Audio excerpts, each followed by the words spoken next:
dimensi 3, masih dengan dimensi 3 seperti minggu-minggu yang lalu. Kalau minggu kemarin kita sudah belajar tentang jarak titik ke titik dan jarak titik ke garis, kali ini kita akan belajar materi terakhir di dimensi 3, yaitu tentang jarak titik ke bidang.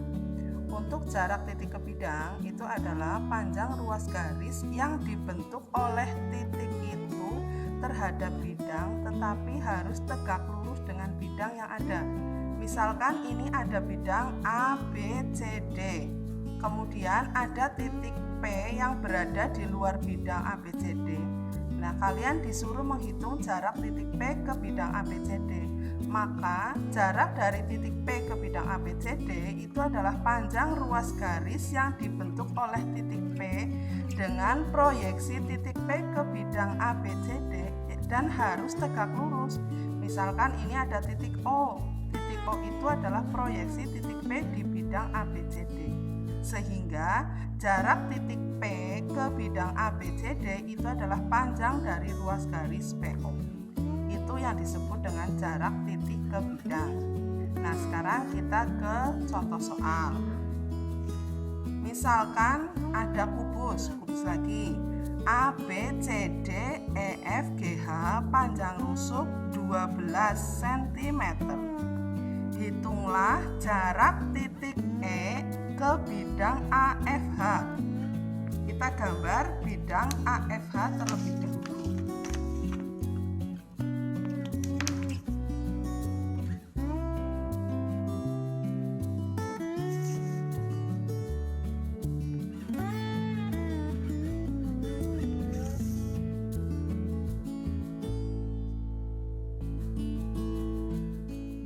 Sudah terbentuk bidang AFH. Kalau kita lihat segitiga AFH yang terbentuk itu ada AF diagonal sisi, kemudian AH juga diagonal sisi, HF juga diagonal sisi.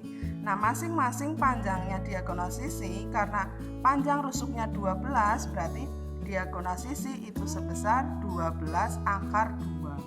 Nah, jarak titik E ke bidang AFH itu di mana? Yaitu kita cari garis pertolongan di bidang AFH. Nih, misalkan di sini. Nah, di tengah-tengah kita buat lagi pakai yang hijau.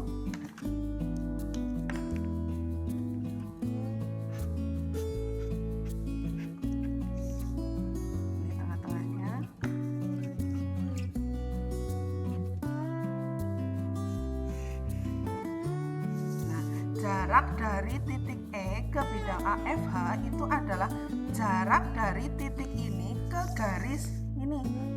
Misalkan ini adalah garis P. Titik P, maaf. Jadi jarak dari E ke AFH itu adalah panjang ruas garis ini yang dibentuk oleh titik P. Misalkan ke sini. Nah, ini harus tegak lurus. Nah, itu panjang titik E ke bidang AFH itu adalah jarak dari titik P ke garis AP. Sehingga kita gambarkan segitiga AEP. AEP itu kalau kita lihat panjang AE adalah 12, kemudian panjang EP itu adalah setengah dari panjang EG. Panjang EG sama dengan panjang AF 12 akar 2, sehingga EP panjangnya adalah 6 akar 2. Nah, sekarang kita lihat AE tegak lurus dengan EFGH. Ya, nih AE tegak lurus EFGH, sehingga EP karena EP itu di EFGH, otomatis AE tegak lurus dengan EP, sehingga segitiga AEP itu adalah segitiga siku-siku. Kita gambarkan di sini. Ini E, di sini P, yang ini A. Panjang AE-nya 12, panjang EP ini EP sama dengan setengah dari EG. EG-nya berapa? EG-nya adalah 12 akar 2. Jadi EP-nya 6 akar 2. Nah, kemudian kalau kita lihat mencari panjang ini, jarak titik E ke garis EP. Nah, sini saya gambarkan lagi. Ini harus tegak lurus. Misalkan di sini saya kasih X, maka panjang X itu kita menggunakan perbandingan luas segitiga. Tapi kita harus tahu dulu panjangnya AP itu berapa.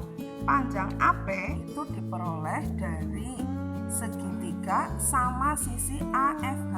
Kita gambarkan lagi segitiga sama sisi di sini. AFH. P-nya di sini.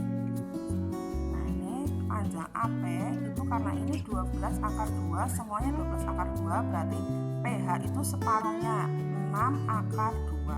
Sehingga AP itu sama dengan akar 12 akar 2 dikuadratkan dikurangi 6 akar 2 dikuadratkan sama dengan 12 kuadrat 144, akar 2 kuadrat 2 berarti 288 dikurangi 6 akar 2 dikuadratkan 72. Ini sama dengan akar 216. 216 itu sama saja dengan 6 akar 6. Ya, berarti di sini panjang AP-nya 6 akar 6. Nah, sudah ketemu semua. Sekarang kita tinggal hitung panjangnya X itu berapa. X itu adalah sama dengan jarak titik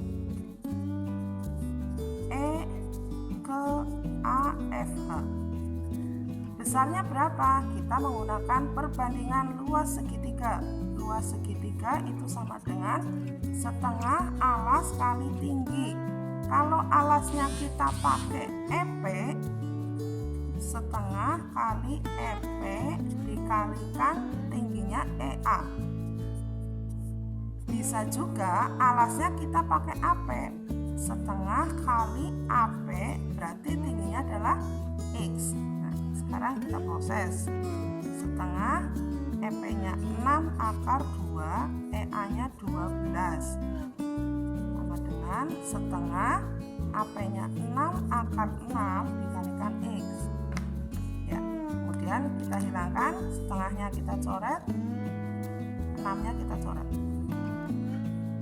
Sehingga X itu sama dengan 12 akar 2 dibagi akar 6. Itu sama dengan 12 akar 2. Akar 6 itu sama saja dengan akar 3 kali akar 2. Nah, akar 2-nya kita hilangkan lagi. Menjadi 12 dibagi akar 3. Kita rasionalkan, kalikan akar 3 dibagi akar 3.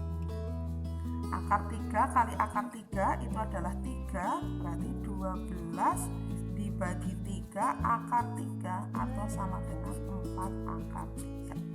Nah, itulah jarak dari titik E ke bidang AFH. Sehingga jarak dari titik E ke bidang AFH dengan rusuk 12 cm itu sebesar 4 akar 3. Ya, untuk pembelajaran kali ini saya cukupkan hari ini. Kalau misalkan masih ada yang belum paham, nanti silahkan kalian bisa simak materi sehabis video ini kalian lihat. Terima kasih. Assalamualaikum warahmatullahi wabarakatuh.